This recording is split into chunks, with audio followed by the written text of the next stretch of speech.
Hello guys, ano na naman yung CR ni Xiaomi flavor coffee. Si coffee yan, clean na. Nag-change tayo ng sun sa toilet ni Xiaomi. Ito yung toilet ni Xiaomi guys. Xiaomi. So clean na talaga. Clean na ang toilet ni Xiaomi.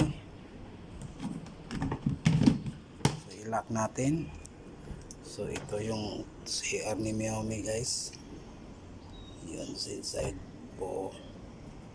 May door siya. Tapos i-lock natin dito. I-lock din natin dito guys. Yun. Kompleto na. Clean na clean. Bango ang bango ng CR ni Xiaomi guys.